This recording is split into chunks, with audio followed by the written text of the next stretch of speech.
बेटा आज का टॉपिक पावर शेयरिंग है। लेकिन हम पावर शेयरिंग तब तक नहीं समझ सकते जब तक हम डेमोक्रेसी वर्ड को अच्छे से ना समझ जाएं। अगर हम डेमोक्रेसी को समझ गए तो पावर शेयरिंग उसी एक स्पिरिट है, मतलब जस्ट एट्रीब्यूट है। आप ऐसा समझ सकते हैं। तो डेमोक्रेसी की डेफिनेशन पे जाते हैं। क्या डेमोक्रेसी सिर्फ एक कंट्री तक रिलेटेड है?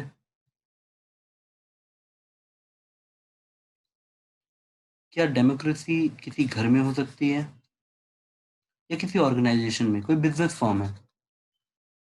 क्या ये डेमोक्रेटिक हो सकता है, या हम सिर्फ ऐसे सोचेंगे कि डेमोक्रेसी बच्चों की तरह ये है? डेमो मतलब पीपल और क्रेसी मतलब rule, rule of people.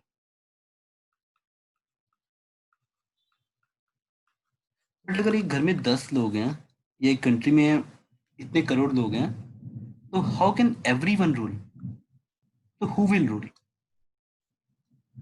Rule of people को इम्प्लीमेंट कैसे करोगे? If you really understand there are twin principle of democracy, अगर ये ट्विन प्रिंसिपल किसी को समझ आते हैं, तो he will always be able to understand what is democracy. मैं कोशिश करता हूँ लिखने की, आप ध्यान दीजिए। पॉपुलर कंट्रोल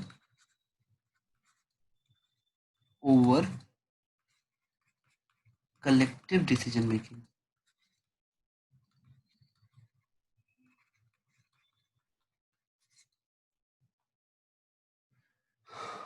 और सेकंड है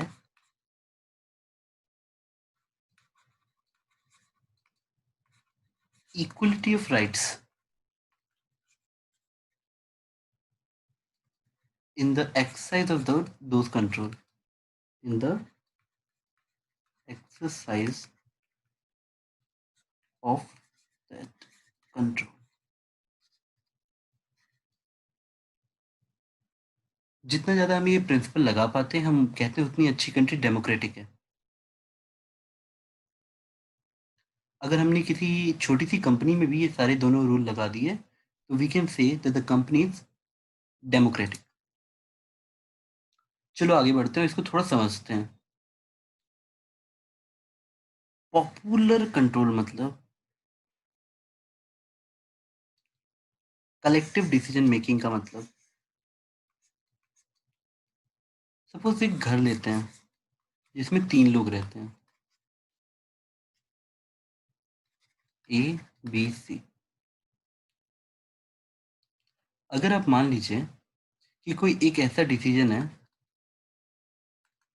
जो तीनों को इफेक्ट करेगा, या जो तीनों को मिलके लेना है, जहाँ ए भी हो, बी भी हो, सी भी हो, तो डेमोक्रेसी की इज ऑल अबाउट कि ये आपको इक्विलेटरल ट्रायंगल दिखे। अगर हम ऐसे बोलें, mathematically speaking this will look like equilateral triangle. चलो अब थोड़ा कॉन्सेप्चुअली देखते हैं। अगर कभी भी मैं ये बोलूं कि ए प्लस बी ने डिसीजन ले लिया है,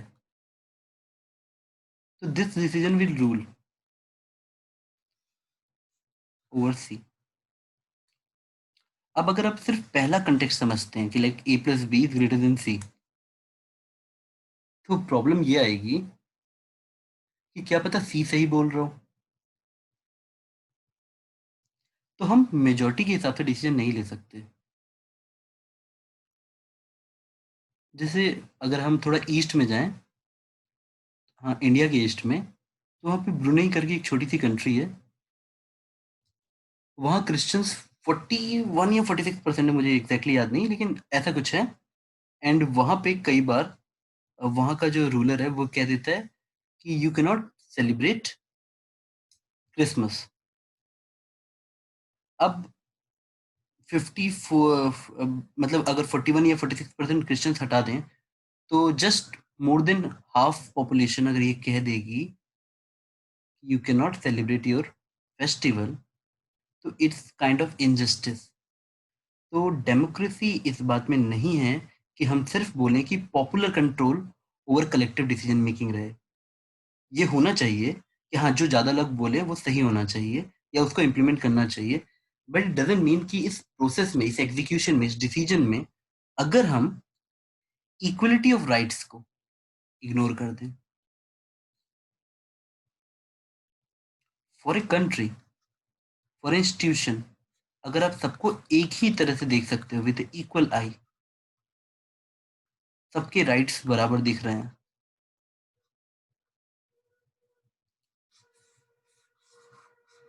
तब हम उस चीज को डेमोक्रेसी कह सकते हैं। अगर popular control over collective decision making है और उस डिसीजन मेकिंग को करते वक्त इक्वलिटी ऑफ राइट्स को अपने दिमाग में ख्याल रखा गया है, तभी हम जाके उसे डेमोक्रेसी कह सकते हैं, वरना हम उसे डेमोक्रेसी नहीं कह सकते। अब मैंने बड़ी कोशिश करके मे बी समझाने की कोशिश की, लेकिन मैं गांधी जी जितना अच्छा नहीं समझा सकता। So you better read this. I understand democracy as something that gives the weak the same chance as a strong. This is the essence of the democracy. And this is the definition.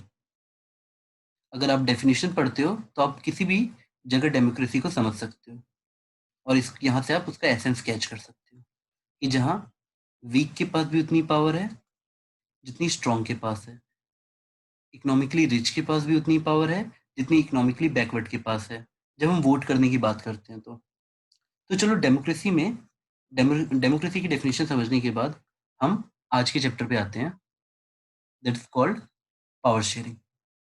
सो आज के chapter का target क्या है हमारा, ये objective देखते हैं। Understanding why an intelligent sharing of power among legislature, executive and judiciary is very very important. अब किसी भी कंट्री को रन करने के लिए एक तरह से हमारे पास ये 3 डिवीजन होते हैं। इनके बीच में हम कैसे पावर शेयर करते हैं, जितने अच्छे तरीके से हम पावर शेयर कर पाएँ कि गवर्नेंस में आसानी हो, तो इसके लिए हमको पावर शेयरिंग सीखना पड़ेगा। अगर हम ये सीख जाते हैं तो हम कई सारे unnecessary conflict, unrest in the country, और एक तरह से डेवलपमेंट छोड़ के जो मुद्दे हमें भटका देते हैं उनकी तरफ ना जाके हम लोग टोटल पावर को इस तरह से शेयर करेंगे कि वो टोटली डेवलपमेंट के काम आए कंट्री की। तो थोड़ा सा मैं यहाँ पे नीचे आता हूँ।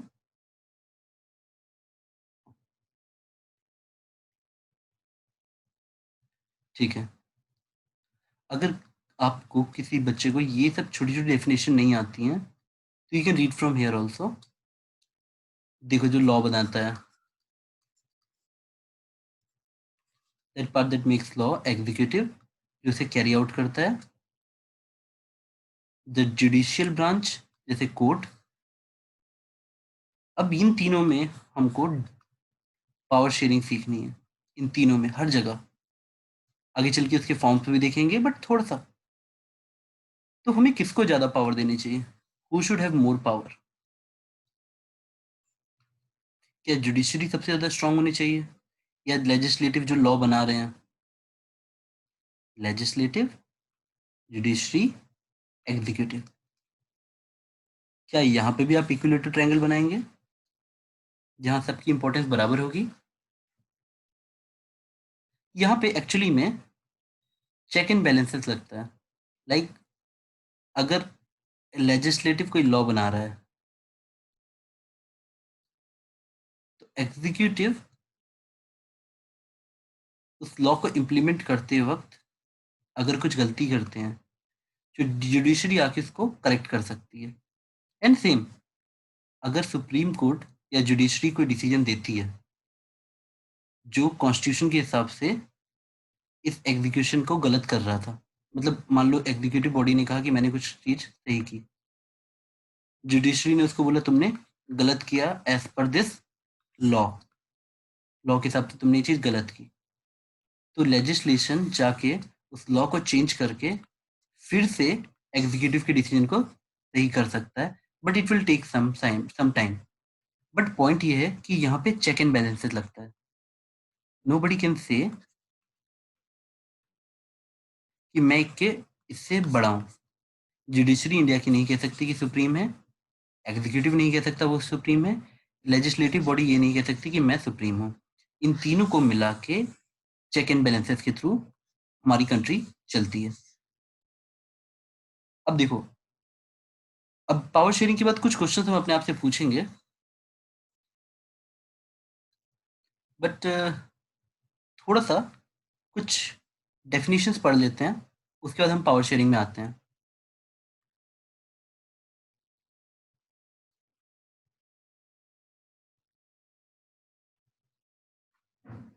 देखो, अगर हम पावर शेयरिंग करते हैं तो यहाँ पावर शेयरिंग क्या है? जैसे पीएम अपने पास सारी पावर रखेंगे या वो स्टेट के सीएम्स को देंगे, क्या ये पावर शेयरिंग है? देखो, होता क्या है, पहले एक कंट्री को अगर हम सोचते थे जितनी सेंट्रलाइज्ड पावर रहेगी हर सेंस में, तो उतना स्मूथली काम करता है, डिसीजन मेकिंग क्विक होती है। लेकिन ये कहीं ना कहीं जाके हमें आगे चल के काफी दिक्कतें देती हैं, क्योंकि एक चीज होती है ग्राउंड रियलिटी, किसी स्टेट की, किसी डिस्ट्रिक्ट की जो लोकल प्रॉब्लम्स हैं, वहां के इनपुट के बिना आप कभी सॉल्व ही नहीं कर सकते। सो पावर शेयरिंग करता क्या है? ये जहाँ पे पावर की रिक्वायरमेंट है, अकॉर्डिंग टू, अगर हम डेमोक्रेटिकली जाते हैं, तो पावर शेयरिंग का मतलब सिर्फ यही है कि हम हर छोटे से बड़े लेवल पे कुछ ऐसे पावर्स दें जो decision making at every level smooth कर सके, ना कि रेड टेपिज्म इंट्रोड्यूस करे। रेड टेपिज्म का मतलब होता है जब आप अननेसेसरी रूल्स में काम को डिले करते हो। सी, वापस चलो डेफिनेशन पे आते हैं। When the power does not rest with anyone, any organ of the state, whether it is shared among the legislature, executive and judiciary. हाँ, ये चीज पावर शेयरिंग को इम्पोर्टेंट बनाती है।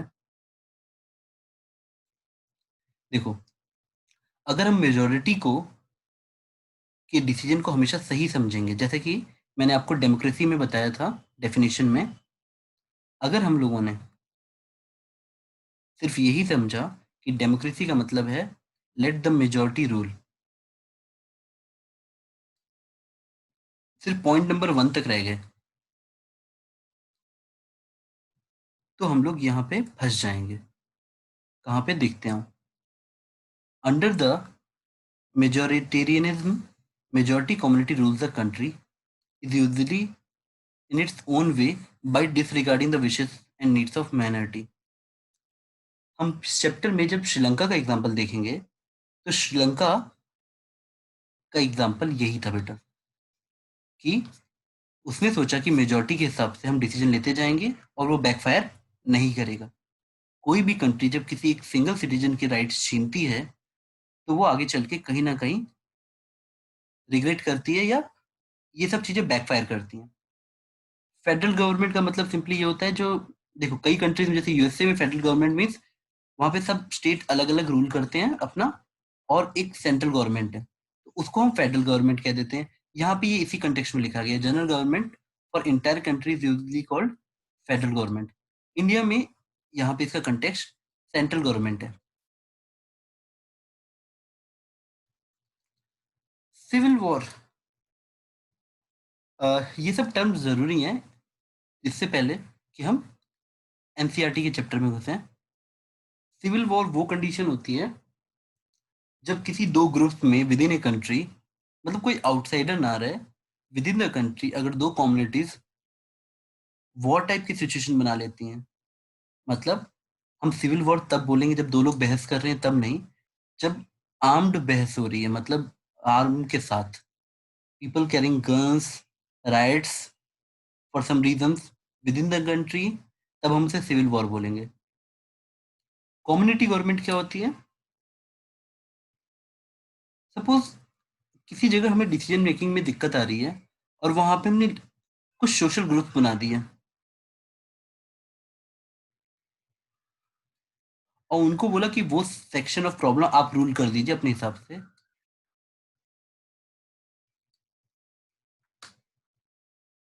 लाइक अभी भी इंडिया में हम लोग कई जगह पे कुछ छोटी छोटी माइनॉरिटीज को अपने हिसाब से कम्युनिटी गवर्नमेंट बनाने देते हैं। एथनिक एथनिसिटी या एथनिक वर्ड का मतलब ये होता है एक सोशल डिवीजन और शेयर्ड कल्चर।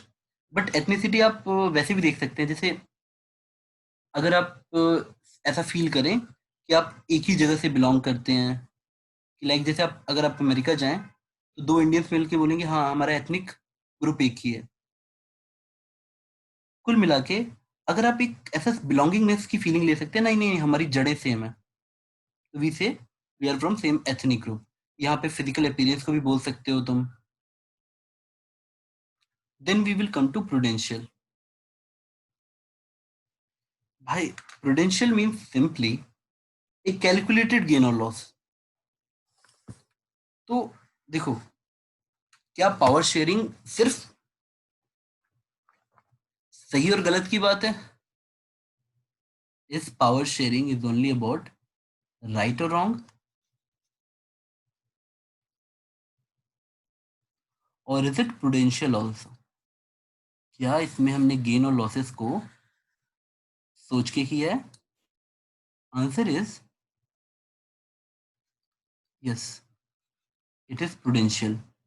अगर एक गवर्नमेंट जो पावर शेयरिंग पे ध्यान नहीं दे रही है, वो ultimately money wise, development wise पीछे रह जाएगी।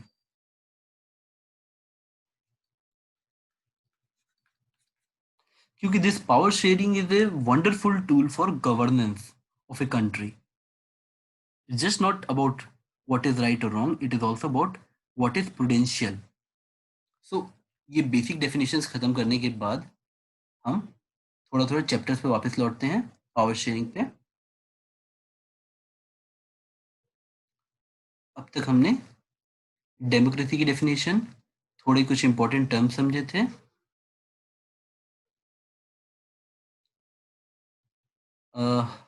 इन एक्टिविटीज पे हम बाद में आएंगे। मैं आपको श्रीलंका और उस पे लेकर आता हूँ। एक सेकंड।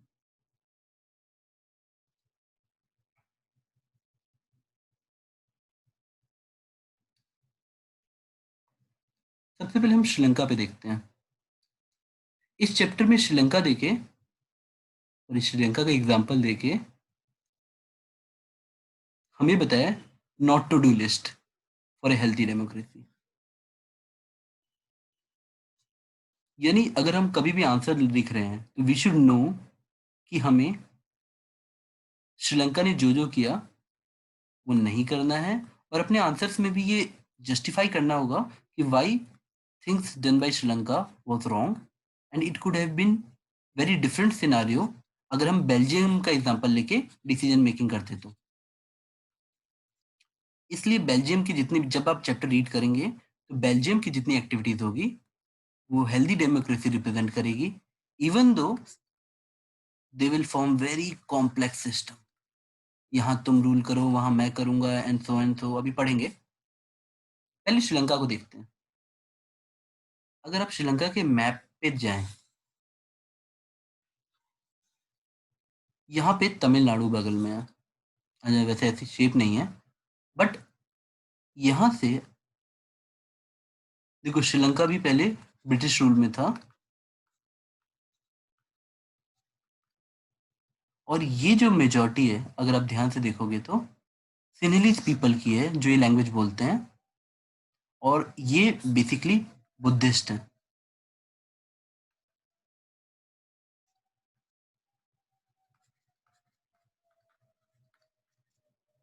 सॉरी, बुद्धिस्ट, ये बेसिकली बुद्धिस्ट हैं। और ये जो आपका जोन दिखा रहा है ये वाला, दिस जोन, यहाँ पे आपके तमिलियंस रहते हैं। तमिलियंस भी दो तमिलियंस के ग्रुप में डिवाइडेड हैं, एक जो हमारे इंडिया से तमिलनाडु से गए हैं वो, और जो ओरिजिनल है वहाँ के। और इन दोनों के अंदर भी आपका रिलीजन वाइज डिवीजन डिवीजन है हल्का सा। Like Tamilians are not only Hindu, there are Muslims also. But Sri Lanka में जो मेन डिवीजन आया है वो लैंग्वेज बेसिस पे आया है।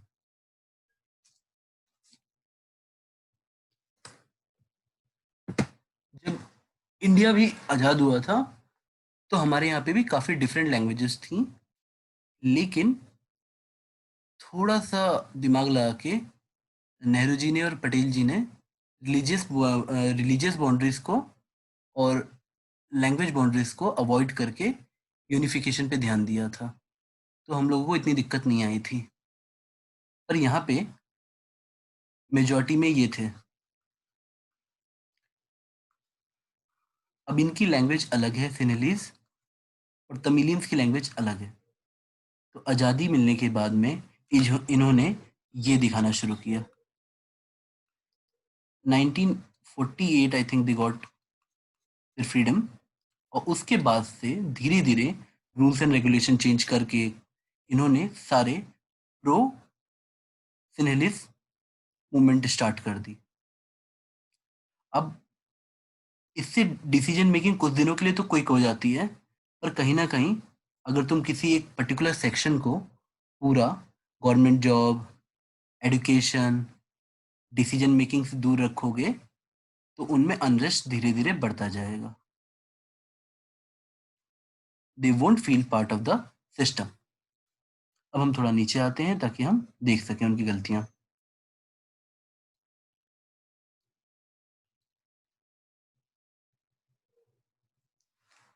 सी, अगर आपको पॉपुलेशन से आइडिया लेना है, तो श्रीलंका की पॉपुलेशन 2 करोड़ है,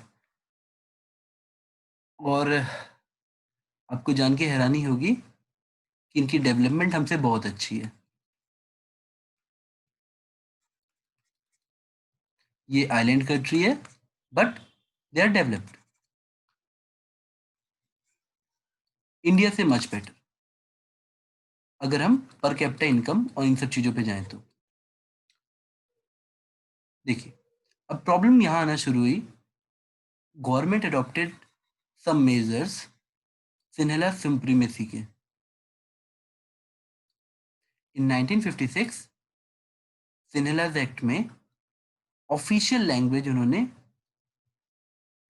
तमिल कर दी। अब आप इसी को ना जरा जक्स्टा पोजिशन में इंडिया को रख के देखें कि इंडिया ने क्या सही किया। इंडिया भी आज़ादी के समय जानता था कि कोई एक कॉमन लैंग्वेज होनी चाहिए, और सही में होनी चाहिए। आगे चल के ऐसा ज़रूरत होगी। फ्यूचर में वो लैंग्वेज क्या होगी हमें नहीं पता, इंग्लिश हो सकती है, हिंदी हो सकती है, कोई भी हो सकती है। बट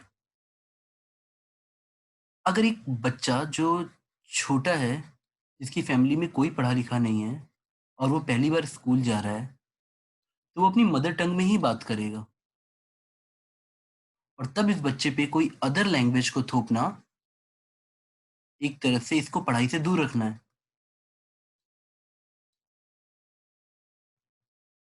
इंडिया में अभी भी जब आज़ादी के बाद क्लास 5th तक सबको फ्रीडम थी कि उनको अपनी मदर टंग में पढ़ना है, तो इट इज़ ओके। बाद में जाके आप हायर एजुकेशन करते वक्त अपनी लैंग्वेजेस में इंग्लिश या हिंदी या अदर लैंग्वेजेस जो आपको पढ़नी है वो ऐड कर सकते हैं। तो क्लास 5th तक सारे स्टेट में सर्विसेज दी गई हैं कि आप अपनी लैंग्वेज में परस्यू करो। तो जब अचानक से ऑफिशियल लैंग्वेज चेंज हो जाएगा, तो कई लोग न जॉब्स में अप्लाई कर सकते हैं ना पढ़ाई कर सकते हैं। और all the government policies were preferential and favoured Sinhalas applicant for university position and government jobs. अब ये सब चीजें धीरे धीरे अनरेस्ट को एस्केलेट करती जाती हैं, जो माइनॉरिटीज है उनमें। अब एक नया कॉन्स्टिट्यूशन बना that we should foster Buddhism. Though Buddhism is very peaceful religion born out of Hinduism only, but Sri Lanka में देवर एक्सेप्शनल। अब इन सब अगर इवेंट्स को आप ध्यान से देखें, तो एज ए कम्युनिटी यहाँ पे ये जो हमारा रेड जोन टाइप का है, ऑरेंज जोन, यहाँ पे धीरे धीरे प्रॉब्लम्स स्टार्ट होने लगी। ये लोग भी थोड़ा सा यूनाइट हुए टू फाइट। बीच में इन्होंने तमिल इलम यानी अपना अलग स्टेट मांगी, डिमांड की, जहाँ पे यही वाला सेक्शन जो यहाँ पे ऑरेंज है, यही वाला सेक्शन इन्होंने डिमांड किया, ईस्टर्न पार्ट और सब नॉर्दर्न पार्ट, कि हमें एक कंट्री की तरह चाहिए, तमिल चाहिए हमें। अब यहाँ पे इलम मतलब स्टेट होता है, तो उन्होंने डिमांड की कि हमें ये चाहिए। अब कोई भी गवर्नमेंट अपने फर्दर कंट्री के टुकड़े नहीं चाहती, तो यहाँ पे चीजें इतनी एस्केलेट हुई कि सिविल वॉर तक पहुंच गई।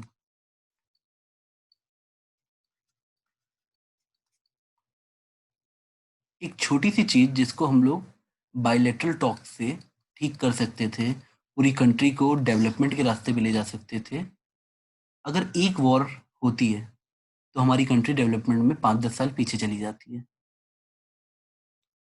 अभी हम फिर से नीचे आते हैं और एक बार श्रीलंका को ध्यान से देख लेते हैं, खत्म करते हैं, फिर हम बेल्जियम की तरफ मुड़ेंगे और देखेंगे कि बेल्जियम ने क्या सही किया।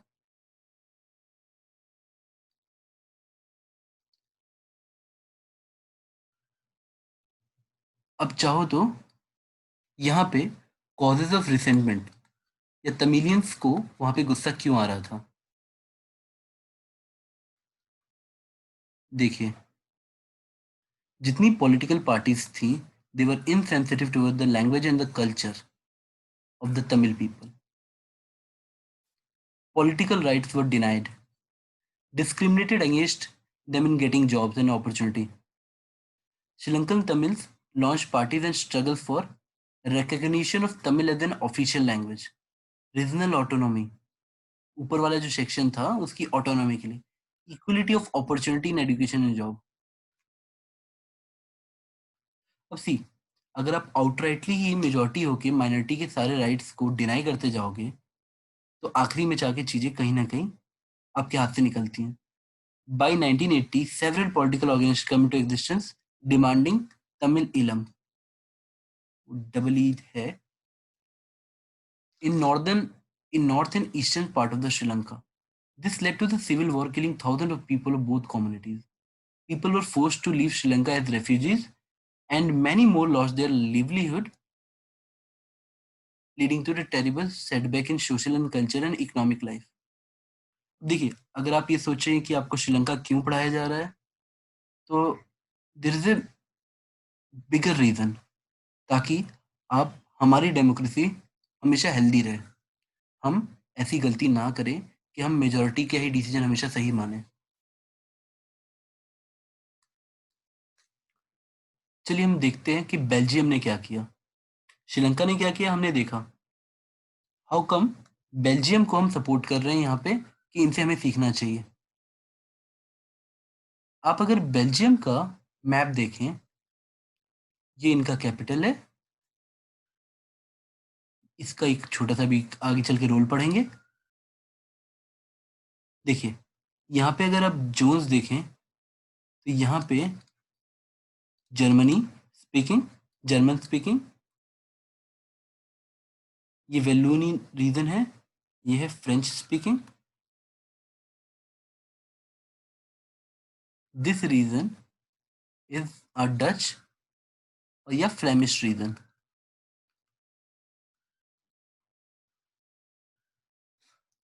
अब आते हैं जरा सा नीचे और इसकी कंपोजिशन समझते हैं।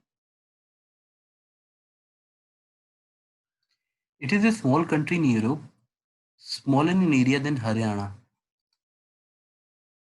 देखो, श्रीलंका में 2 करोड़ पॉपुलेशन थी और यहाँ पे श्रीलंका हरियाणा से भी कम है। Bordering countries Netherland, France and Germany. देखो, एथनिक कंपोजिशन पे ध्यान दो, सारे लोग कहाँ रहते हैं, फ्लेमिश रीजन में, 60% लोग फ्लेमिश रीजन में, यानी येलो येलो जोन में दे रहते हैं, and they speak Dutch. 50%, sorry, 40% people almost live in Wallonia region and they speak French, और 1% यहाँ पे जर्मनी वाले रहते हैं। अब जरा एक बार मेन कैपिटल सिटी की कंपोजिशन देखो, 80% French, 20% Dutch, exactly opposite to the whole country. Whole country में डच ज्यादा हैं, बट स्टेट कैपिटल में फ्रेंच ज्यादा हैं। अब देखो, एक अजीब सी कंडीशन है, हम जब कंट्री की बात करें तो फ्लेमिश पीपल आर मोर, जब कैपिटल की बात करें तो फ्रेंच पीपल आर मोर।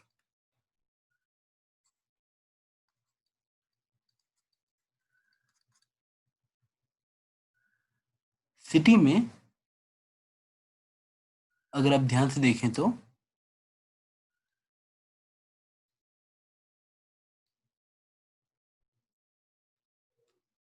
थोड़ा हम नीचे आते हैं, एक सेकेंड इस तरफ जाके।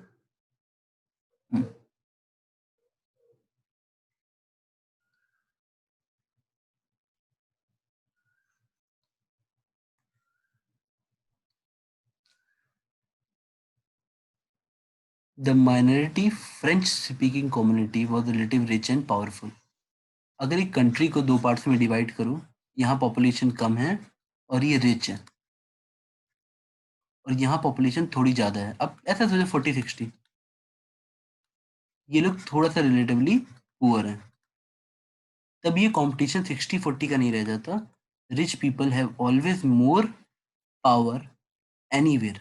और ये प्रैक्टिकल लैंग्वेज है, इट इज़ नॉट लाइक होनी चाहिए। Rich people have more power in total influencing the decision making sphere. तो 60-40 दिख तो रहा है, बट किसी भी केस में अगर जर्मनी सॉरी अगर French people are more in less in number but more having more money, this is 50-50 case. अगर श्रीलंका में तो आप ध्यान से देखते हैं तो उतनी पॉपुलेशन ही नहीं थी तमिलियंस की, लेकिन अगर यहाँ 50-50 पॉपुलेशन स्ट्रॉन्ग आपस में टकरा जाते तो कंट्री पूरी बर्बाद हो जाती। देखिए, अब ये थोड़े थोड़े दिन, अभी स्टार्टिंग में आपको प्रॉब्लम्स बता रहे हैं और थोड़ी देर में दिखाएंगे कि कैसे इन्होंने इस चीज को सॉल्व किया।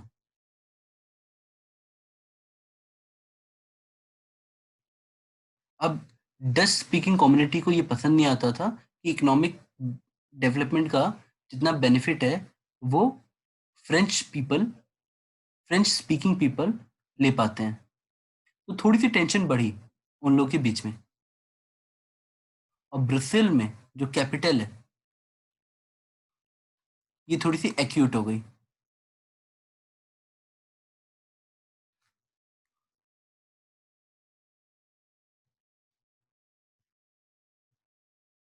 अब भी इन्होंने क्या किया, एक सेकेंड, हम इसको बिल्कुल अलग से पढ़ते हैं। What they did, this is a very wonderful thing. क्यों यहाँ पे हमें बेल्जियन मॉडल सीखने को बोला गया है? What accommodation they made? The Belgian leaders took a different path by recognizing the existence of regional differences. उन्होंने माना हाँ ठीक है, हम लोगों में दोनों ग्रुप्स में थोड़े से डिफरेंसेस हैं। उन्होंने 4 टाइम्स अमेंडमेंट किए 1970 से 73 1993 के बीच में, और इसका मेन मकसद था कि within that country there will be no further division and everybody will live together. और अब इस अरेंजमेंट को देख के आपको भी लगेगा कि ठीक है, हर कंट्री के बाद एक फेडरल या सेंट्रल गवर्नमेंट होती है।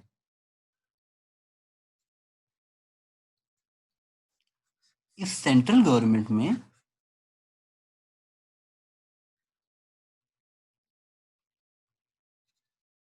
फ्रेंच और आपके डच,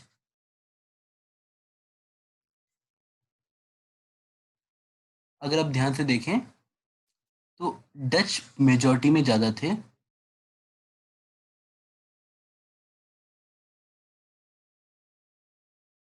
लेकिन फ्रेंच पीपल को बराबर राइट दिया गया सेंट्रल गवर्नमेंट में। देखो, French all over the country सिर्फ 40 थे, ये 60 थे, यानी यहाँ पे डच ने कॉम्प्रोमाइज किया। The number of Dutch and the French speaking minister shall be equal in central government. अगर आप समझ पाओ कि यहाँ पे डच लोगों ने कॉम्प्रोमाइज किया फ्रेंच के लिए। देखो, डेमोक्रेसी की एसेंस यही है कि एक माइनॉरिटी परेशान ना हो और मेजॉरिटी को कुछ ऐसे एक्ट करना चाहिए। The state government are not, अब देखो, many powers of the central government has been given to the state government of the two regions. जो वलोनिया रीजन था और ये जो ऊपर वाला रीजन था, इन दोनों में सारी पावर सेंट्रल गवर्नमेंट के पास ना रख के सबकी पावर डिवाइड कर दी गई। यहाँ पे जब हम पावर डिवीजन की बात करते हैं तो हम कुछ सब्जेक्ट्स दे देते हैं। लाइक जैसे इंडिया में हम बोलते हैं स्टेट्स को कुछ अ, मतलब 3 तरह से लिस्ट बना लेते हैं हम लोग, यूनियन लिस्ट, स्टेट लिस्ट और रिजर्व्ड लिस्ट। यूनियन लिस्ट मतलब या सेंट्रल लिस्ट में क्या होता है, जैसे डिफेंस हमेशा गवर्नमेंट ऑफ इंडिया ही देखेगी। स्टेट लीड लिस्ट जैसे पुलिस हमेशा जो other than higher ranks, police हमेशा स्टेट गवर्नमेंट के अंडर में रहेगी। मतलब कुल मिला के व्हेन वी से कि पावर डिस्ट्रीब्यूट होती है, इट मीन्स हम हल्का हल्का रिप्रेजेंटेशन सारे अलग अलग स्टेटा में देते हैं। तो अब वहां पे देखिए, सेंट्रल गवर्नमेंट ने जितने मिनिस्टर्स थे वो आधे आधे रहे, लेकिन उन्होंने दो अलग स्टेट बना के उन दोनों को काफी पावर्स दे दी। And the state governments are not subordinate to the central government. The French speaking people accepted equal representation in Brussels. अब देखो, जो मेन कैपिटल सिटी थी वहां पे भी एक सेपरेट गवर्नमेंट है। यानी अगर हम बात करें, अगर आप कंफ्यूज ना हो, तो ऊपर वाले जोन में गवर्नमेंट है, नीचे वाले जोन में गवर्नमेंट है। मैं आपको डायग्राम से समझाता हूँ।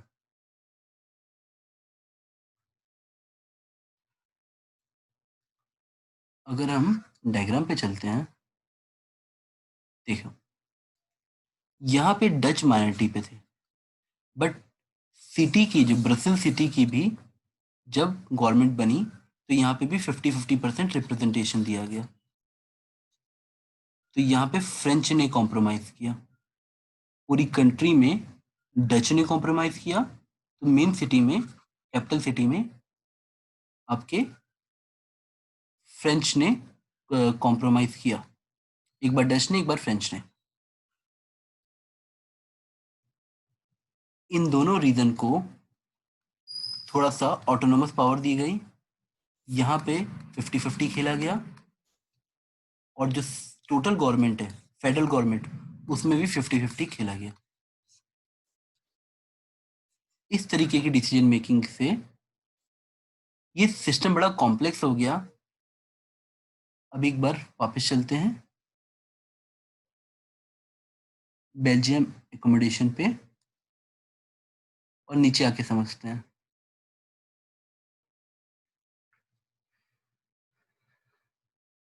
अब सी, वहां पे कम्युनिटी गवर्नमेंट का बनाया मॉडल बनाया गया। Is elected by the people belonging to one language community, Dutch, French and German, speaking no matter where they live. This government has power regarding culture, education and language. यानी वहां पे community government भी बनी अलग से, apart from those governments. और इनके पास कुछ सब्जेक्ट्स रहे, जैसे कल्चर, एजुकेशन एंड लैंग्वेज। इससे कहीं ना कहीं आप देखोगे, this was a approach in which, इसे हम इंक्लूसिव अप्रोच कहते हैं। इंक्लूसिव अप्रोच का मतलब क्या होता है कि हमने किसी को भी लेफ्ट आउट नहीं किया। True democracy is always inclusive in policy making. बेटा, हम अपने आप को ट्रू डेमोक्रेसी तब कहते हैं जब हम गांव में, जहाँ पे कोई पॉपुलेशन नहीं हो, 4 घर हो, वहां पे भी एक छोटा सा स्कूल हो, ताकि वो लोग भी एजुकेशन से छूट ना जाए। That is the essence of true democracy. वापस आते हैं, नेचर ऑफ बेल्जियन मॉडल को दोबारा समझते हैं, डिफरेंस, और सीखते हैं बेटा क्या श्रीलंका ने गलत किया, क्या बेल्जियम ने सही किया। सी, though it is very complicated what Belgium did, this arrangement have worked so well and help in avoiding civic strife। मतलब आम जनता में झगड़ा होने के लिए इसने सब कुछ अवॉइड कर दिया। देखो, हर चीज का एक सोल्यूशन होता है। उन्होंने बैठ के सोल्यूशन पे बात की, और finally they came up with so many rules, but still there was no conflict. Even सोचो, ब्रसेल इतना सेफ है कि after the formation of European Union, Brussels was chosen as headquarter.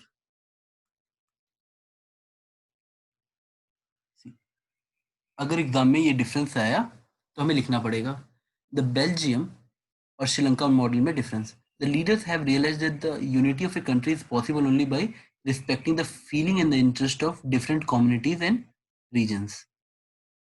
It has helped in keeping the country peaceful and united. Sri Lanka में the majority community wants to force its dominance over other and refuse to share power. It has led to civil war. कुल मिला के अगर Belgium से related कोई चीज आती है तो आपको पॉजिटिव और अच्छा अच्छा आंसर लिखना है. श्रीलंका से रिलेटेड आती है तो क्रिटिकल उनको क्रिटिसाइज करते हुए आंसर लिखना है कि यहाँ पे ये काम नहीं करना चाहिए था. इससे डेमोक्रेसी हर्ट हुई. अब हम आगे बढ़ते हैं, पावर शेयरिंग पे जाते हैं और कुछ और एग्जांपल देखते हैं. क्या इसको छोड़ के भी कहीं पावर शेयरिंग का हमें एग्जांपल दिया हुआ है?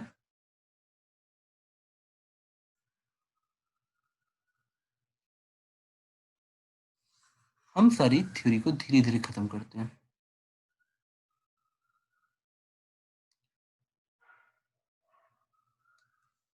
See, read this line and you should think. Before independence, Nehru and Patel show the integrative potential of democratic politics. मतलब डेमोक्रेसी के नाम पर our whole country was united. And after the independence, no party, literally no party, is able to do that magic again. They somehow are doing divisive politics. Every political group is doing divisive politics. अब ये आप पे छोड़ता हूँ कि आप कैसे समझोगे इसको. एंड मैं आपको एक जैसे एग्जांपल देता हूँ एक स्टूडेंट एक्टिविटी के लिए कि इंडिया में कहाँ कहाँ एथनिक एंड रिलीजियस कॉन्फ्लिक्ट्स होते हैं. और देखो, प्रॉब्लम खोजना बड़ी बात नहीं है. अगर श्रीलंका के ने भी प्रॉब्लम झेली, बेल्जियम ने भी झेली, बट कौन सोल्यूशन पे कैसे अप्रोच किया? क्या हमने ट्विन प्रिंसिपल ऑफ डेमोक्रेसी लगाया सोल्यूशन को सोचते वक्त? क्या कोई हर्ट हुआ, किसी के राइट्स गए? अगर आप इंडिया के अंदर एक एक्टिविटी है, कोई कॉन्फ्लिक्ट सोचो, take one case and try to find out solution which is least conflict oriented.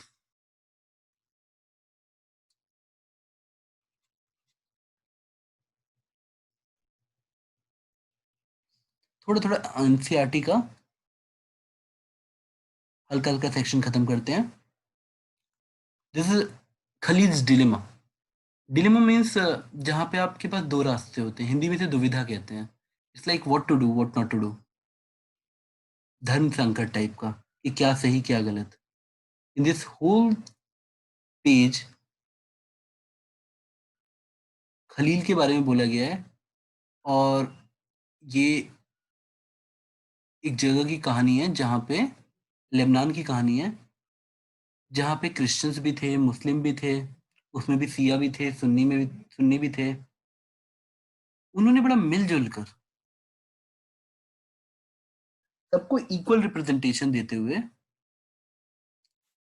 Government बनाई. पर the whole ground was religious. हर जगह फिक्स हो गया कि पीएम ऐसा बनेगा, यहाँ पे इसके पास ये पावर होगी. अगर आप ध्यान से देखें, see the deputy prime minister is fixed for orthodox Christians. मतलब every post was related to some community. इसलिए झगड़ा खत्म करना है किसी भी चीज में तो ठीक है, हाँ भाई इसका ये बंदा डिफेंस मिनिस्टर होगा एग्जाम्पल के लिए, हाँ भाई जेम्स हमारे होम मिनिस्टर होंगे. क्या ये तरीका सही है? खलील एक ऐसा आदमी है जो रिलीजियस सिस्टम पे यकीन ही नहीं करता है. अब नाउ, अब इतनी मतलब देखो एक कंडीशन क्या है कि एक जगह इन्होंने कैसे, बेटा देखो मैं ये नहीं बोल रहा कि हम जब पढ़ रहे हैं तो हर सोल्यूशन सही हो सकता है. देखो वहां पे ये सोल्यूशन फिट बैठ गया. हमने श्रीलंका का मॉडल देखा, बैड मॉडल. बेल्जियम का मॉडल देखा, हम खुश थे, गुड मॉडल.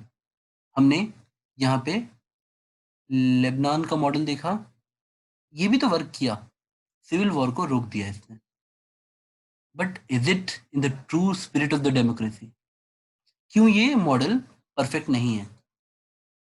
हम किसी बंदे से क्यों ये राइट छीने कि वो पीएम नहीं बन सकता क्योंकि वो एक कम्युनिटी से आता है? आप सिर्फ यही वाला मिनिस्टर बन सकते हो। एक तरीके से ये क्विक फिक्स था। अब कुछ नहीं किया गया है उसके बाद, ये केस समझाने के बाद कि खलील एक ऐसा आदमी है जो सब कुछ है, पॉलिटिकल एम्बिशन भी है, पर वो करे क्या? He is no religion wise orientation. और इसी को समझाने के लिए जानबूझ के बोला गया है खलील के मम्मी पापा अलग अलग रिलीजन के थे, ताकि ये कंफ्यूज आपको लगे कि कहाँ जाऊं मैं।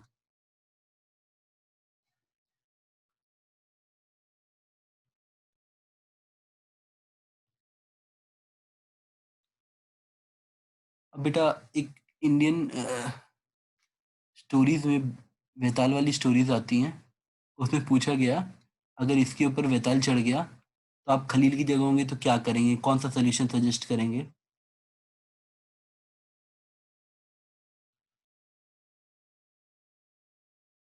अब would you adopt the regular rules followed everywhere as Khalil suggests, or stick to the old rules, or do something else? Vetal did not forget and remind Vikram of their basic pact. If you have an answer in mind and yet do not speak, your mobile will freeze and so will you. मोबाइक लिखा है, mobile नहीं, sorry. कुल मिला के देखो, यहाँ पे ये ऐसे दिया गया है ताकि आपको इंटरेस्ट आए, बट मेजर प्रॉब्लम ये है कि क्या ये तरीके जो जैसे लेबनान क्या सही कर रहा है, या उसको बाकी कंट्रीज की डेमोक्रेसी की तरह सोल्यूशन निकालने चाहिए? जब हम इन क्वेश्चंस का आंसर अपने आप से मांगोगे तो आपको समझ आ जाएगा कि लेबनान ने जो किया उससे कॉन्फ्लिक्ट तो अवॉइड हो गया, it was solution oriented, but not in the true spirit of the democracy. जो ट्विन प्रिंसिपल ऑफ डेमोक्रेसी है उसमें राइट ऑफ इक्वलिटी जो है वो एक्सरसाइज नहीं हो पाया। अब हम आगे बढ़ते हैं। देखो, power sharing is not always about avoiding conflict, sometime it is also about, अगर हम पैसा वेस्ट ना करें गवर्नमेंट का, मतलब सॉरी, मतलब एग्जांपल से समझाता हूँ। देखो, जर्मनी अपनी इंजीनियरिंग के लिए काफी फेमस है, तो this is written has like fine German engineering, is just a cartoon. इसका मकसद क्या है? अभी इसको मैं थोड़ा सा जूम या रुको मैं बोल देता हूँ। Why power sharing is desirable, the two different sets of reasons can be given in the favour of power sharing. देखो, हमेशा दो चीजें पावर शेयरिंग के लिए वो देगा। एक तो ये एथिकली या करेक्ट होता है, और दूसरा प्रुडेंशियल, कि नहीं भाई ये इकोनॉमिकली भी और हर सेंस में सही होता है। तो ये जो नेक्स्ट मॉडल हम पढ़ रहे हैं, ये वाला, ये मॉडल है प्रुडेंशियल का।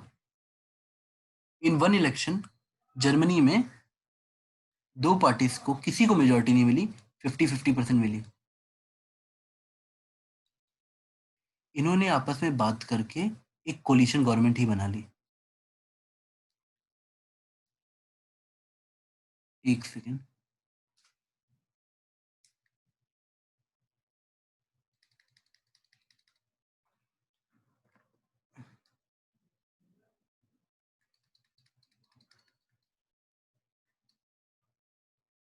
एक second.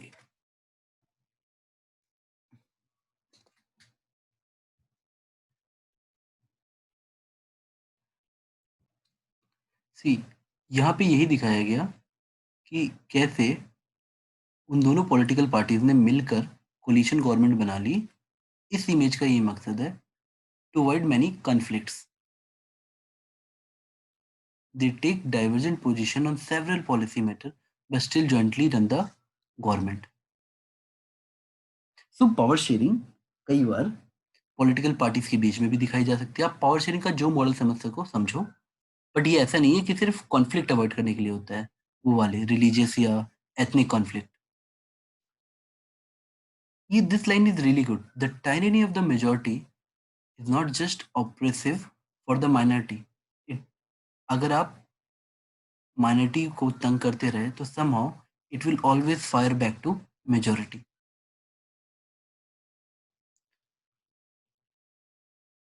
C the power sharing is the very spirit of democracy, जो मैं इनिशियली बोल रहा था। अब चलिए हम आगे आते हैं। अभी हम लोग इसको भी डिस्कस करेंगे, सारे मॉडल को। देखिए, here are some other example of power sharing. अब ये सारी एनसीईआरटीज के हैं। The Bombay High Court orders the Maharashtra state government to immediately take action and improve the living condition for 2000 और चिल्ड्रन। मतलब कोर्ट ने डिसीजन दिया कि जो महाराष्ट्र में जितने लिविंग कंडीशन को इम्प्रूव करनी है, जितने चिल्ड्रंस होम है उनकी। तो ये पावर शेयरिंग नहीं हुई, just decision making, just a decision making. अब आंसर रीड भी कर सकते हैं यहाँ पे, इसको इससे कनेक्ट कर लेना। The government of Ontario state in Canada has agreed to a land claim settlement with the aboriginal community. The minister responsible for native affairs announced that the government will work with the aboriginal people in spirit of mutual respect and cooperation. अब see, this is power sharing by a social group and the government.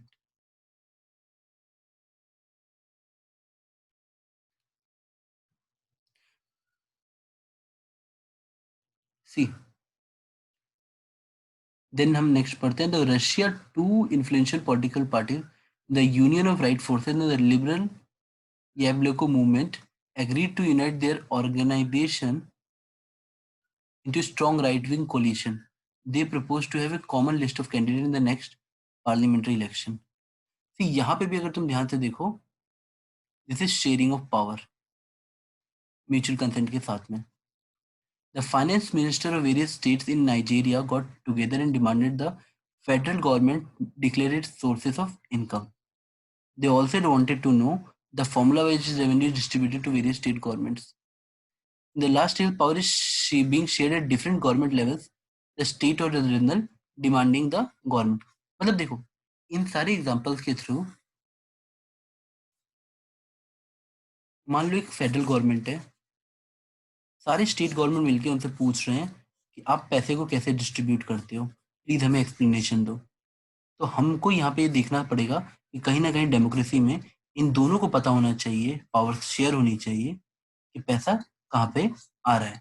तो it is example of power sharing.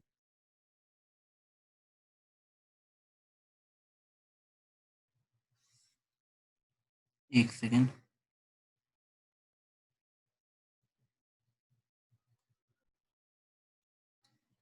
अगर हमारा ये page खत्म हो जाता है, हम नेक्स्ट पेज पे आते हैं।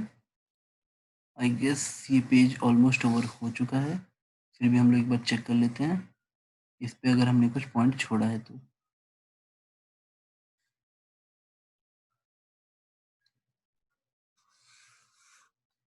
This page is finished. अब हम एनसीईआरटी एक्सरसाइज, और उससे पहले थोड़ी थ्योरी खत्म कर लेते हैं।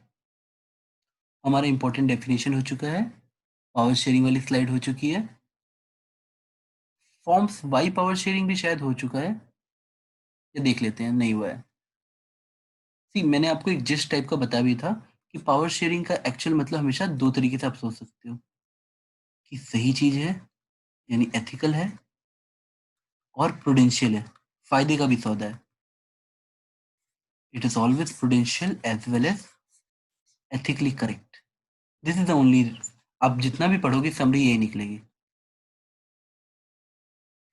Y power sharing is desirable, help to reduce the possibility of conflict, instability. Power sharing is good way to ensure stability of political order. जितना वो कोलिशन गवर्नमेंट के एग्जांपल थे वो यही दिखा रहे थे। The power sharing is the very spirit of democracy. A democratic rule involves sharing power with those affected by its exercises. People have a right to be consulted how they are governed. So जितना अच्छा तुम्हें वो democracy की definition समझ आएगी, you can imagine what is power sharing. अब चलो, हमारा ये भी खत्म हो गया। फॉर्म्स ऑफ पावर शेयरिंग पे आते हैं, फिर हम क्वेश्चंस पे आ जाएंगे। एक सेकंड, हम ऊपर जाते हैं। इसमें वैसे बेसिकली हम दो टाइप से पढ़ते हैं, पर फिर भी हम अच्छे से पढ़ लेते हैं। One basic principle of all particle. In a good democratic government, due respect is given to diverse group of a society. Everyone has a voice in the shaping of public policies.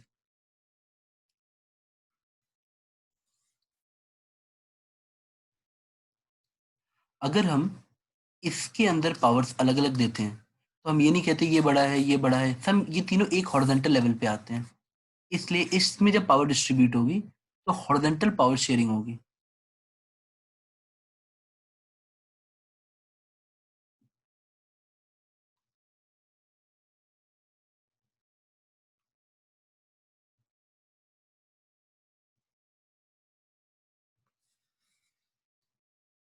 Horizontal power distribution खत्म करने के बाद देखो,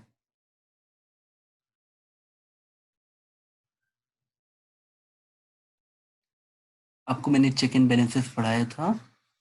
कुल मिला के अगर हम इन तीनों को जब पावर अलग अलग डिस्ट्रीब्यूट करते हैं, तो इसको हम हॉरिजॉन्टल पावर शेयरिंग कहते हैं, कि कोई किसी से ऊपर नहीं आता।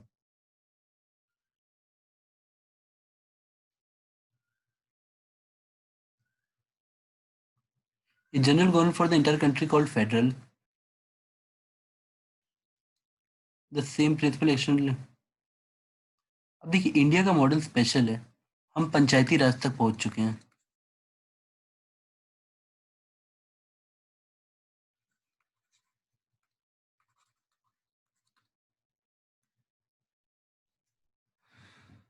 यानी हम सबसे रूट पे जाके भी डेमोक्रेसी को जिंदा रखे हैं, वहां पे भी डिसीजन मेकिंग में है लोग।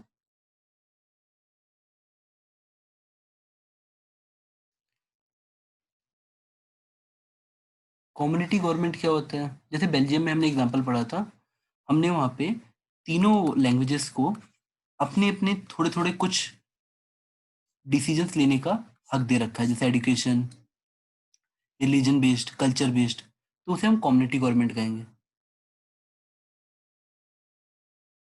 इंडिया में भी हमारे यहाँ रिजर्व कॉन्स्टिट्यूएंसीज होती हैं।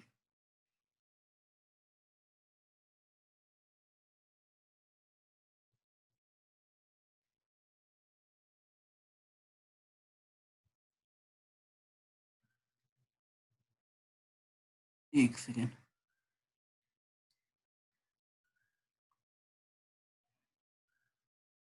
तो पावर शेयरिंग की कहीं पे भी आप मॉडल लगा लीजिए। Power sharing bye political parties, pressure groups and movement. What is pressure group? हम कोई भी दो चार सेक्शन मिला के उनको इकट्ठा करके कोई अपना डिसीजन मनवाना चाहे, तो उसे हम प्रेशर ग्रुप कहते हैं। बेटा, यहाँ पे ये बात नहीं है कि वो गलत बोल रहे हैं या सही। अगर हम जैसे मान लो, कोई एक पर्टिकुलर कम्युनिटी वो इकट्ठा हो गई सारी, और बोले हमें रिजर्वेशन 10 दिन में चाहिए, 10 डेज में, और उसने जाके सारे पॉलिटिकल कनेक्शंस लगा दिए अपने इधर से उधर, आपको मतलब पूरी सेंट्रल गवर्नमेंट या फेडरल गवर्नमेंट को तंग कर रहे हैं कि हमको 10 दिन में चाहिए रिजर्वेशन, या कोई पर्टिकुलर चीज चाहिए। अब रिजर्वेशन ये डैम का फॉर्मेशन भी हो सकता है। जब डिसीजन मेकिंग में कुछ ग्रुप्स इकट्ठा होकर प्रेशर लगाने लगते हैं गवर्नमेंट पे, तो उसे प्रेशर ग्रुप्स कहते हैं।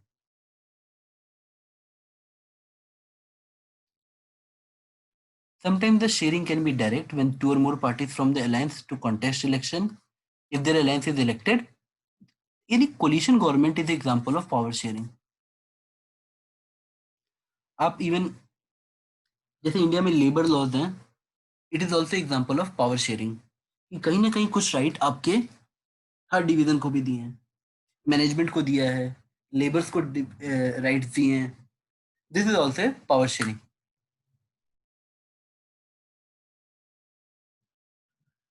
यानी power sharing is not only related to ethnicity और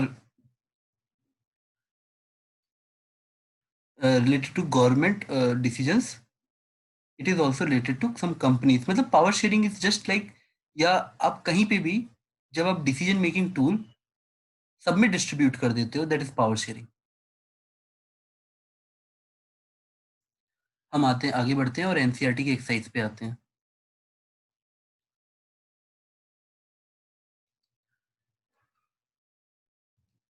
एक second. What are the different form of power sharing? अभी जस्ट हम लोगों ने देखा different form of power sharing. अगर आप चाहें तो यहाँ से समझ के आप लिख सकते हैं फॉर्म्स ऑफ पावर शेयरिंग पूरा का पूरा।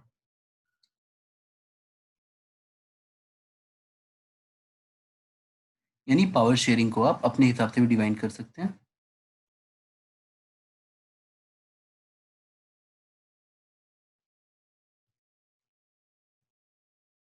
और सबके एग्जाम्पल भी लिख सकते हैं। अगर आप ध्यान से देखें तो आप पावर शेयरिंग की फॉर्म्स, ऐसे ही जो ब्लैक वाली हेडिंग्स है इनको मेन हेडिंग्स बना के लिख सकते हैं। Forms of power sharing bye political party, pressure group and movements.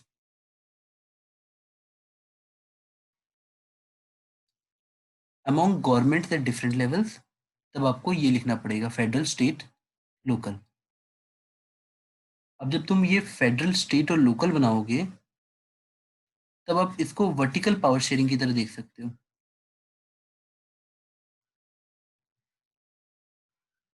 और डिफरेंट लेवल ऑफ गवर्नमेंट बनाएंगे ऑर्गन्स, तब इसे हम हॉरिजॉन्टल की तरह देखेंगे। तो ये सब चाहो तो आप एक एग्जांपल के साथ लिख सकते हो।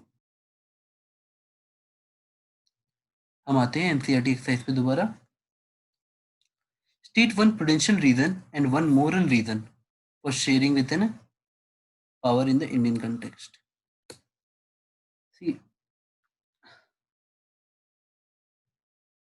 आप काफी सारे प्रुडेंशियल रीजन दे सकते हो।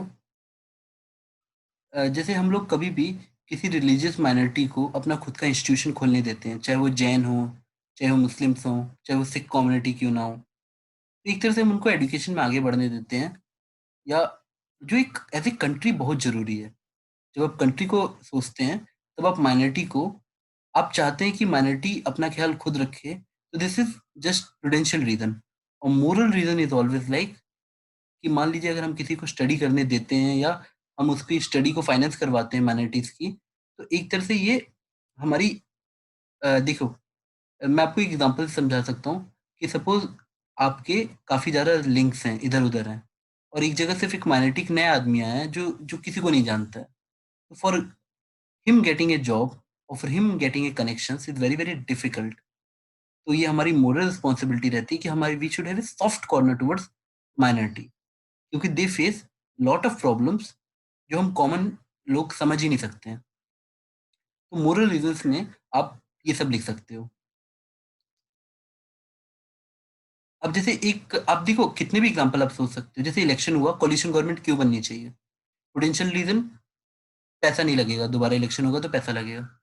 मोरल रीजन कि एथिकली एथिकली अगर हम एथिक्स के हिसाब से आगे बढ़ें, तो अगर हम दोबारा इलेक्शन कराएंगे तो वो जो पैसा खर्च होगा वो हम किसी अच्छी जगह पे खर्च कर सकते हैं। या फिर अगर हम कोलिशन गवर्नमेंट बनाते हैं तो उसमें हम जो जिसको कम रिप्रेजेंटेशन मिला है उसका भी एक सेइंग आ सकता है। This can be a moral reason. अब थर्ड क्वेश्चन की तरफ बढ़ते हैं। After reading this chapter, three students due different conclusion, which of this do you agree with and why? देखते हैं। थॉमन, power sharing is necessary only in societies which have religious, linguistic और ethnic division. नहीं, power sharing किसी भी form में आ सकता है, ये रॉन्ग है।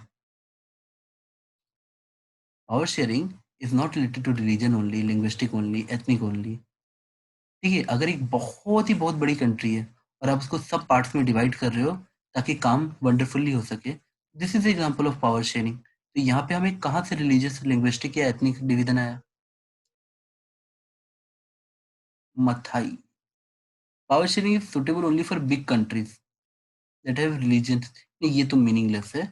एक छोटी सी कंट्री में 50-50% लोग अलग अलग कम्युनिटी के हो गए और ये फाइट कर रहे हैं ओवर पावर्स, तो क्या ये नहीं लगेगा? नहीं लगेगा। तो ये गलत है। Office, every society needs some power sharing even if it is small और हाँ, ये सही है। चाहे सोसाइटी का टाइप कुछ भी हो, पावर शेयरिंग कहीं ना कहीं थोड़ी बहुत करनी ही पड़ेगी। कोई एब्सोल्यूट पावर रख के कोई भी छोटी सी यूनिट तक नहीं चला सकता है। एक घर नहीं चल सकता बेटा एब्सोल्यूट पावर रख के। अगर किसी दिन मम्मी बोलेगी सिर्फ मेरा डिसीजन चलेगा या पापा बोले सिर्फ मेरा डिसीजन चलेगा, तो वो हेल्दी डेमोक्रेसी नहीं रह जाएगी और दिक्कतें आपको सामने दिखने लगेंगी घर में। हाँ, क्वेश्चन नंबर 4 पे आते हैं। The mayor of Merchtem town near the Brussels in Belgium has defended. अच्छा ठीक है, पहले मैं आपको याद दिलाऊं, ब्रुसेल में ज्यादा population has defended a ban on speaking French in their town school. He said that a ban would help non-Dutch student speak speaker integrate in the Flemish town. Do you think? See, outrightly ये गलत है। मैं थोड़ा सा explain भी कर देता हूँ। अगर हम फ्रेंच पे बैन लगा रहे हैं,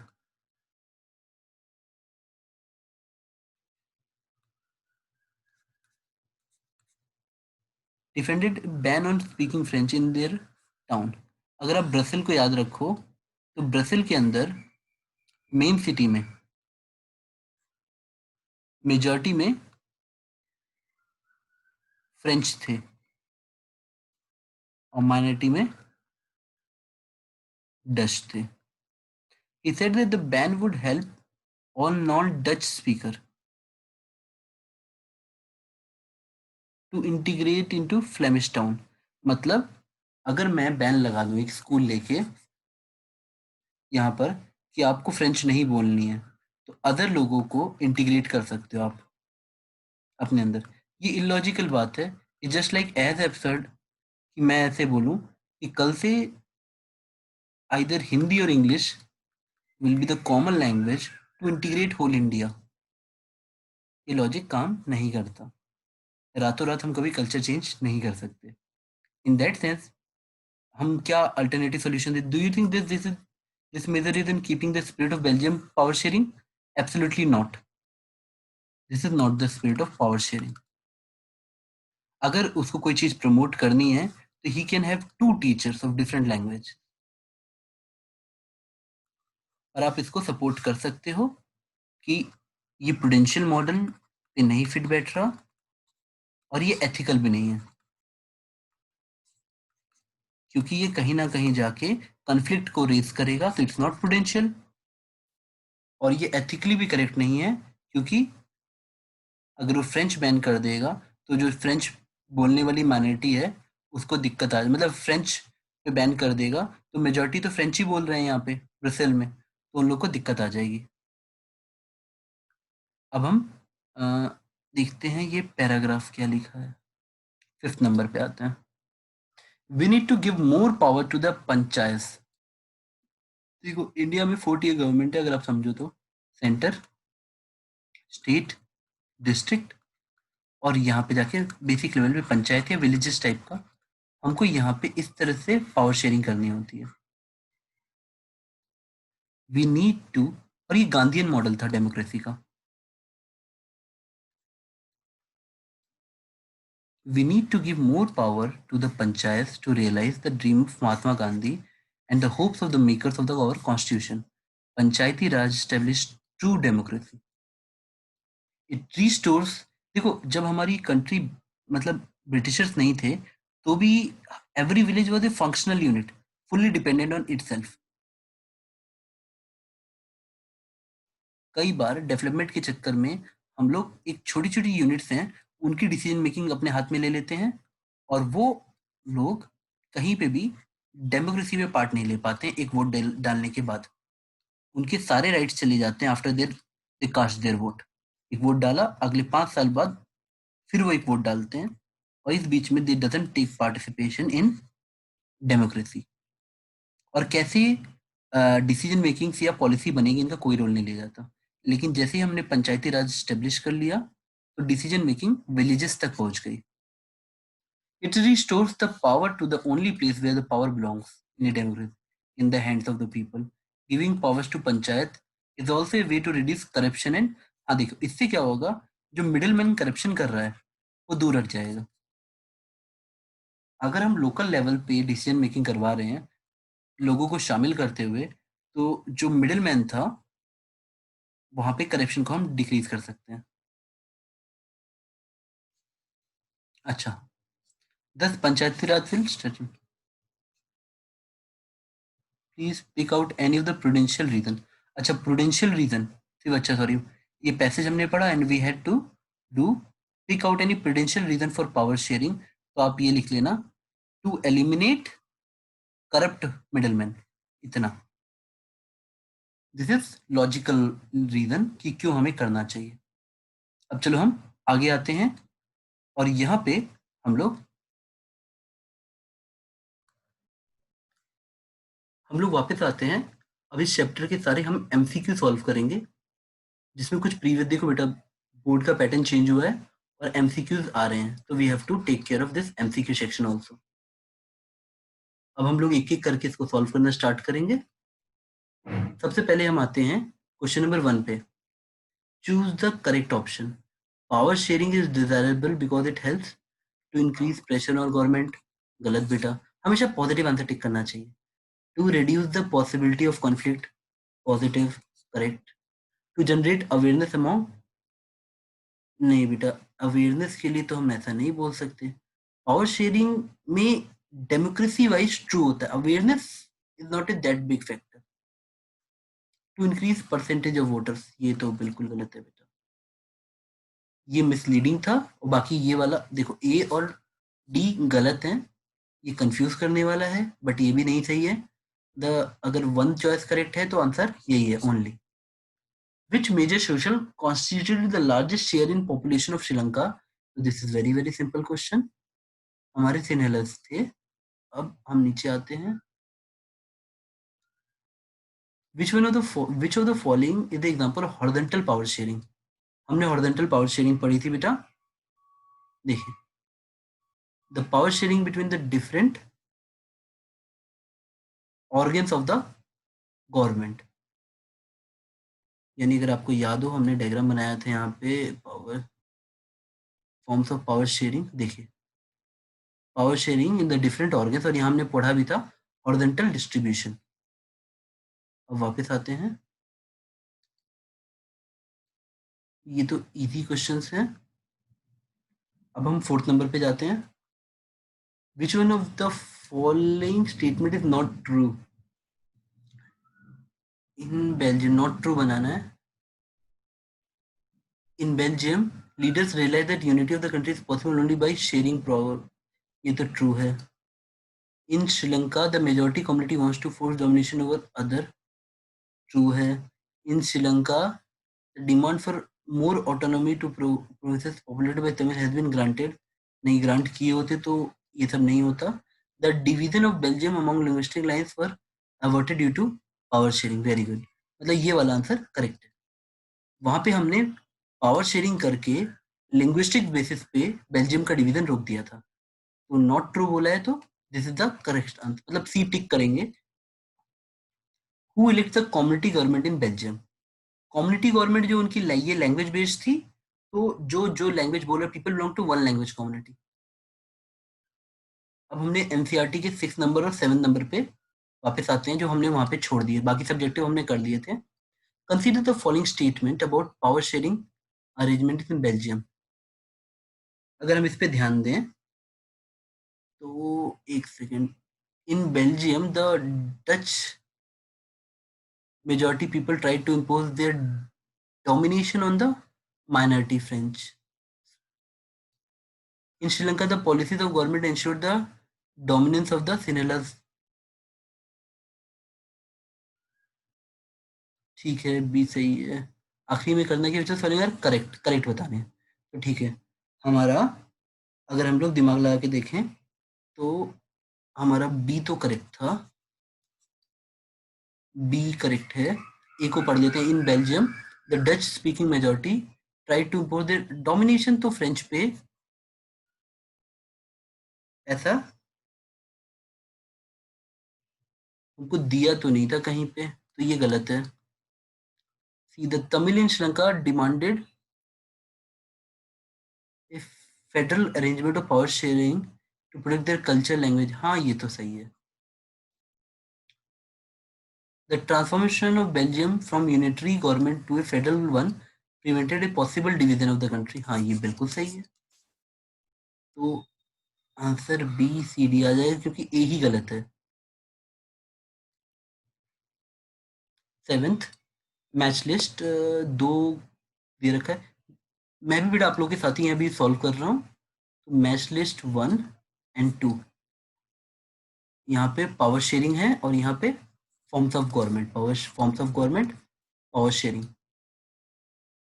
अब हमको इसमें से मैच करना है, तो हम देख पा रहे हैं पहला वाला power shared among the different organ of the government.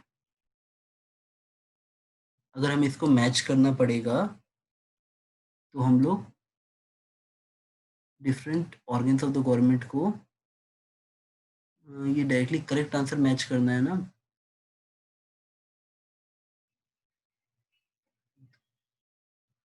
Power shared among the different among government at different levels, social group power shared by the two और मोर पॉलिटिकल पार्टी। देखो पॉलिटिकल पार्टी तो सीधे कोलिशन में गया।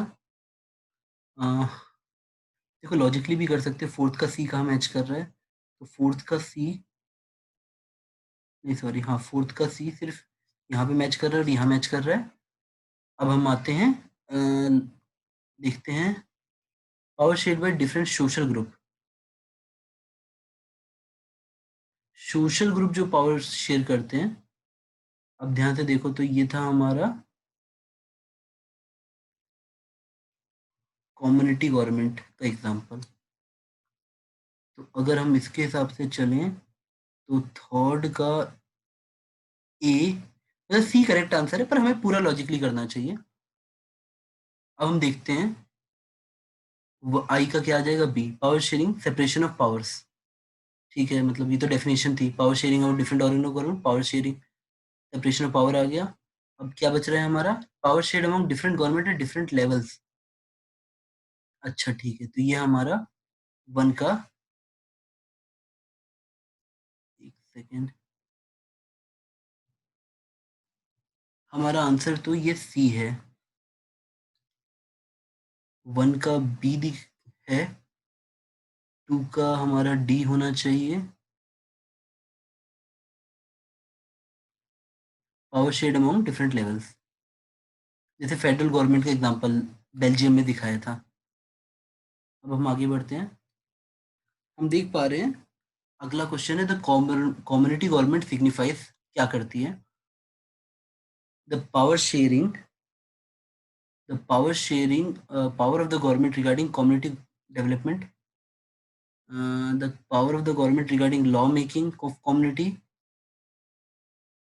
नहीं बेटा, अगर Belgium वाले आंसर के हिसाब से जाएं तो ये एग्जैक्ट मैच कर रहा है कि वहां पे हम लोगों ने जो कम्युनिटी गवर्नमेंट बनाई थी उसने कल्चर, एजुकेशन और लैंग्वेज पे ध्यान दिया था। चेक एंड बैलेंसेस बेटा बताया था कि जहाँ पे हर चीज को सुप्रीम होने से रोका जाता है ताकि हर बंदा इनडायरेक्टली किसी कंट्रोल में रहे।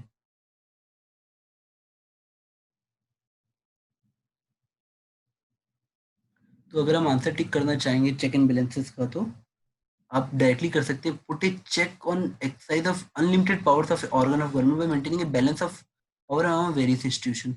मतलब जहां पे ये ताकतवर है उस फील्ड में कोई इससे ताकतवर होगा, लेकिन जहां पे ये ताकतवर है इससे ज्यादा कोई और ताकतवर होगा।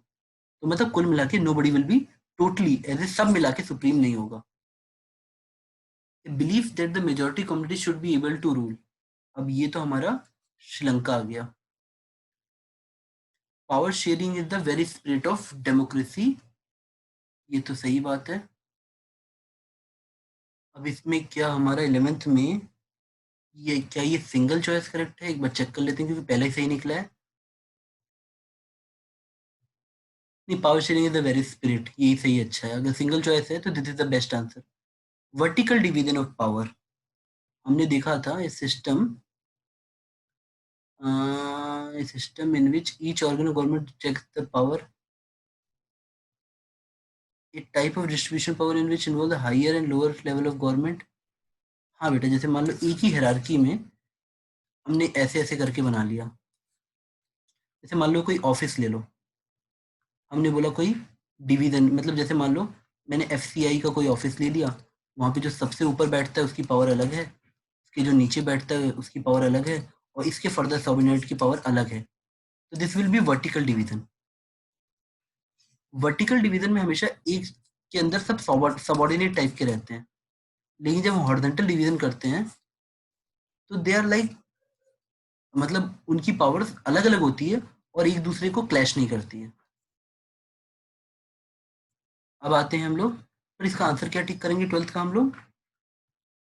ट्वेल्थ का answer type of distribution which involve higher and lower level of government. Higher and lower, coalition government is the government, coalition सिर्फ बेटा ये तो डायरेक्टली आप चाहो तो टिक कर सकते हो।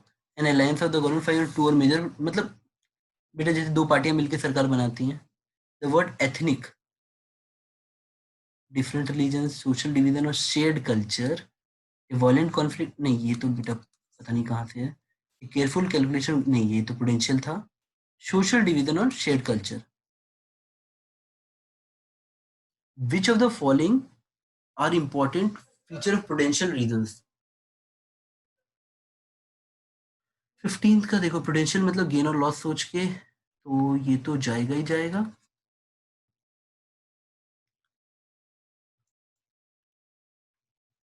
हाँ, बेनिफिट भी है, नहीं मोरल तो अलग हो गया, मोरल इज नॉट प्रूडेंशियल। नहीं, इंट्रिंसिक भी ये मोरल की तरफ जा रहा है, नहीं। हमको सोचा समझा फायदेमंद डिसीजन, जैसे प्रूडेंशियल मतलब किफायती, लाइक मोर बेनिफिशियल। तो 15th में 2 और 4 कहाँ पे है भाई हमारा? सी में, आंसर वुड बी सी। अब ये तो आप लोग को याद हो गया होगा, सिनहेलीज तमिलियंस। अगर आप एनसीईआरटी पढ़ रहे हो तो ये फिगर आपको याद होगा।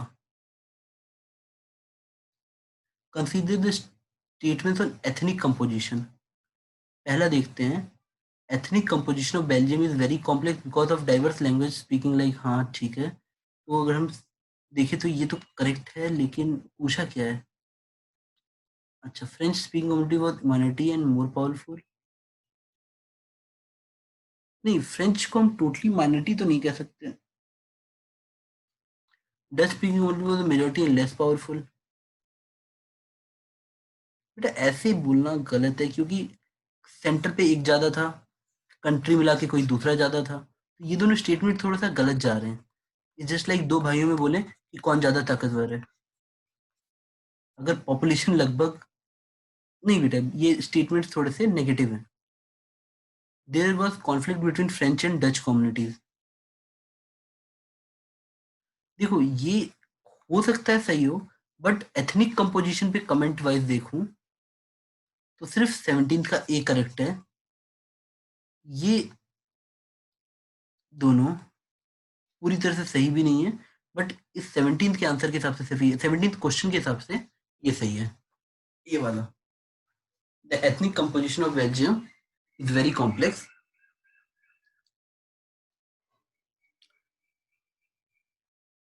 नहीं रुको, 18 द प्रूडेंशियल रीजंस, बेटा the stability of political order, ये तो पैसे वाइज सही है। कन्फ्लिक्ट नहीं होगा तो पैसे बचेंगे। A fair chance to minority, तो सबकी ग्रोथ होगी, तो all of the above. The majority of population in Brazil, the capital city of Belgium speak. देखो 19th में तो आप आंख बंद करके आंसर टिक कर सकते हो। ब्रसेल जो मेन कैपिटल था उसमें फ्रेंच ज्यादा थे, डच कम थे। अगर हम देखो ये सब फैक्ट बेस्ड क्वेश्चन है, और अब चाहो तो जल्दी जल्दी एनसीईआरटी खोल के हम एक बार रीडिंग लगा के भी कर सकते हैं। तमिल्स का तो 18% अभी हमने जस्ट टिक किया था। तो मैं थोड़ा सा तेज आता हूँ, इस सेक्शन को खत्म करते हैं जल्दी से। In India power sharing mechanism does not directly involve judiciary, legislative, executive, industry. Industry का तो कोई एग्जांपल हमने सुना नहीं, ये तीनों को तो हमने पढ़ा था, तो हॉरिजॉन्टल पावर शेयरिंग में power sharing does not accommodate diversities, बेटा करती है। बेटा देखो ये तो कतई नहीं हो सकता, मतलब this can't be the answer.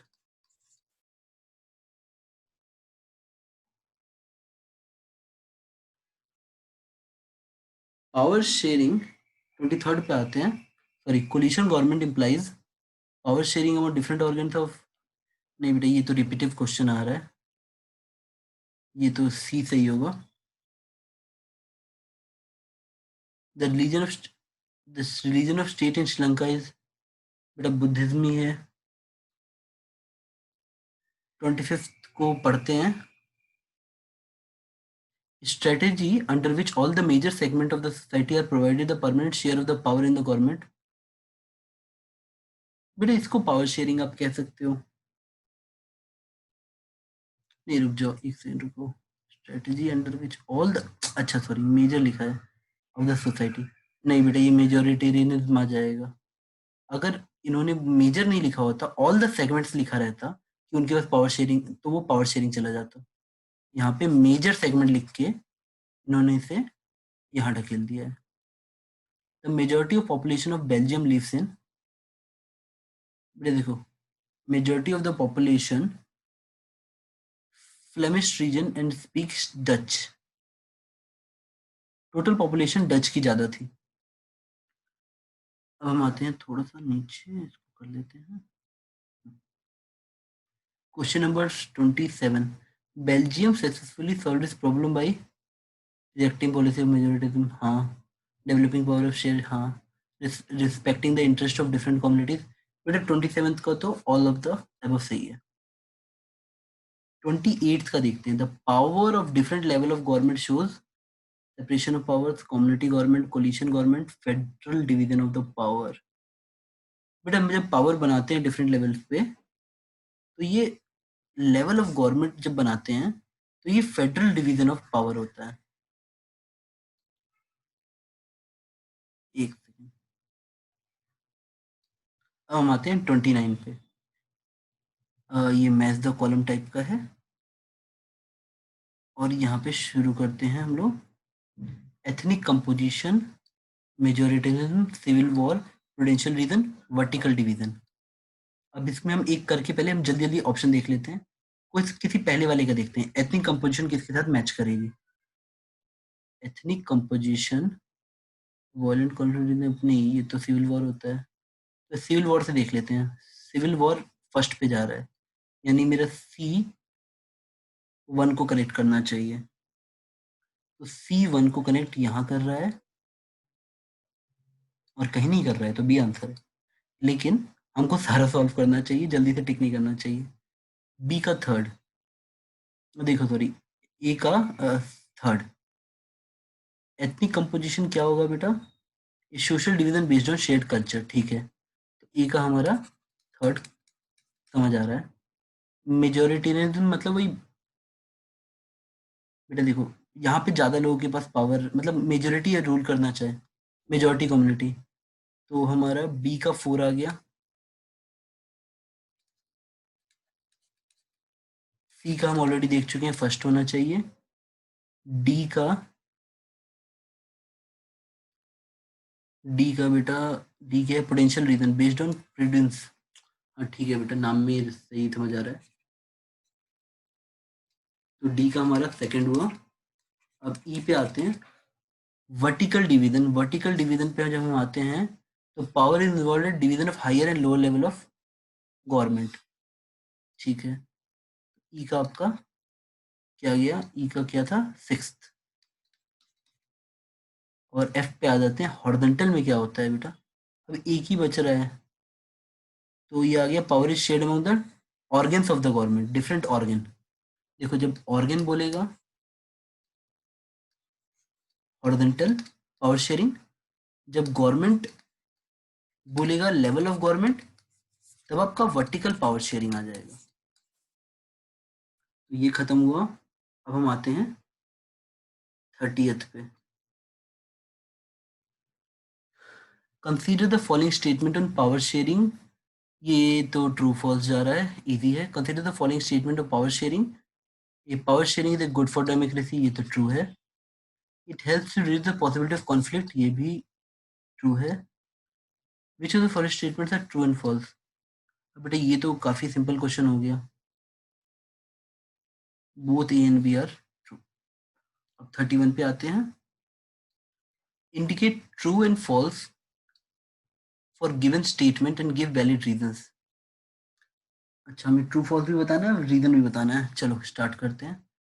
हम जब 31 में जाते हैं तो पहला आंसर है, देखते हैं, in Belgium the Dutch speaking majority tried to impose their, नहीं बेटा ये तो नहीं था, मतलब किसी ने मेजोरिटी डोमिनेशन शो नहीं किया था।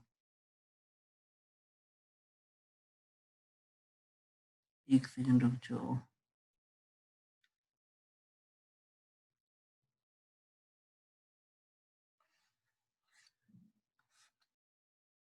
नहीं बेटा, सिर्फ ये था ना कि ब्रसेल में फ्रेंच ज्यादा थे एंड रिच थे, तो वहां पे कोई मान सकता है कि फ्रेंच ने डोमिनेशन शो किया हो, और ये ऑटोमेटिकली फील होता है अगर किया भी नहीं भी हो, क्योंकि देखो एक तो मेजोरिटी है और रिच है, और पूरे बाकी स्टेट कंट्री में हमारे डच ज़्यादा हैं, दे आर रिलेटिवली पुअर। तो बेल्जियम में कहीं से भी डच ने मेजोरिटी पुश नहीं की थी, बल्कि आप उल्टा बोल सकते हो, बट ये ट्रू नहीं है, तो A is false. In Sri Lanka the policies of the government sought to ensure the domination of Sinhala speaking। हाँ ये तो सही है, तो बी इज ट्रू। अभी तो फैक्चुअल है, बुक में लिखा है, हाँ सही है। The transformation of the Belgium from unitary government to federal one presented possible division of country on linguistic lines. अब ये फॉल्स है, क्योंकि डिवीजन पावर शेयरिंग का इसलिए हुआ था कि लिंग्विस्टिक बेसिस पे कंट्री का डिवीजन ना हो, कंट्री ना बटे, इसलिए पावर बांट दी गई, वाइस वर्सा नहीं, तो ये फॉल्स होगा।